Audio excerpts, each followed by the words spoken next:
Oh, folks, I was thinking about revolutions, as you do. Oh dear, MI5 they'll be ticking a box there. He's mentioned the revolution word. Oh, we better watch him. They probably already are anyway. But no, if MI5 are watching, I'm not thinking of starting one. Okay, guys, you'll get the gist when I've finished. But no, what I was thinking of is when a revolution happens, for example, the English Civil War was a kind of revolution because they got rid of the king. But what did they replace it with? Well, they ended up with Cromwell, who ended up with pretty much as dictator. And when he pegged it, what did they replace him with? Well, they brought the king back, didn't they? And then, if you look at the French Revolution, of course, they had a king, and they replaced the king effectively with the emperor. So, and then if you look at things like the Soviet revolution, they got rid of the king, and I think they did have some sort of parliament under the king, and they replaced that with a sort of communist type parliament type thing with a dictator at the top. So you start to see a pattern here. And then if you look at the American Revolution, they got rid of the king and they got rid of the British rule, but they ended up with a system which slowly has morphed into pretty much the same as we've got in Britain, really. It's sort of, you got two parties, one in power, one out of power and whatever. Okay, you nominally haven't got anyone sort of like the Queen, but there might be somebody in shall we say, above that. So what I'm trying to say is, you can see that what tends to happen is that people get fed up with one lot, so they kick them out. But because people have been so conditioned by the society in which they live, that they tend to put back into power something very similar to what they had originally. So they end up really usually either not much better off, or in the Soviet case a lot worse off. So and one of the things that you notice with people is a lot of people want other people to tell them what to do. If they're not feeling all that bright, they go to the doctor to get the doctor to tell them what to do.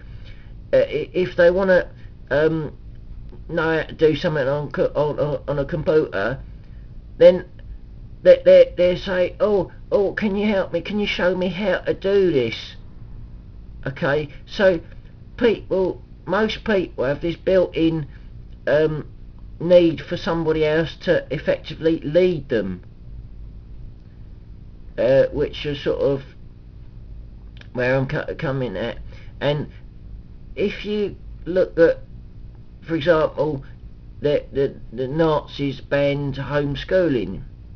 Okay, now why would they do that? Well, because they realise that for real change to occur,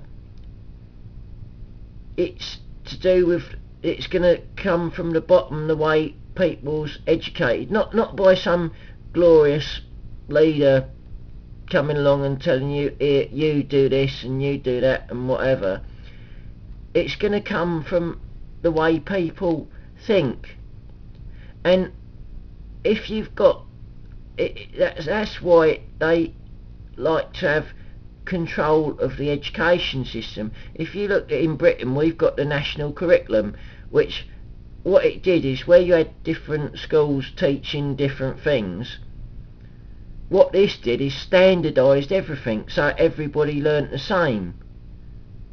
which seems a little bit communistic to me. But anyway, I don't want to get on the isms, because otherwise you get somebody go, oi, oi.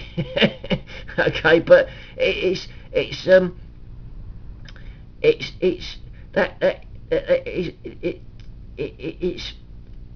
the elite people need structures that they can control, and if you've got people that are thinking a bit different, i.e. you've got homeschooled people that might come up with some new bright ideas, that is a threat to the dominant power, because it's not that as I say, when you tend to have what I would call just a we're fed up, let's kick that lot out and put another lot in, that type of revolution, because the people are all pre-programmed, they end up, as I say, replacing what they had with something very similar to what they had. And the only way you're going to get real effective change in any society might be a bit slower, but if it comes from the bottom up, okay, it's got to be a way that people think, and that'll only come through people actually using their what's in here.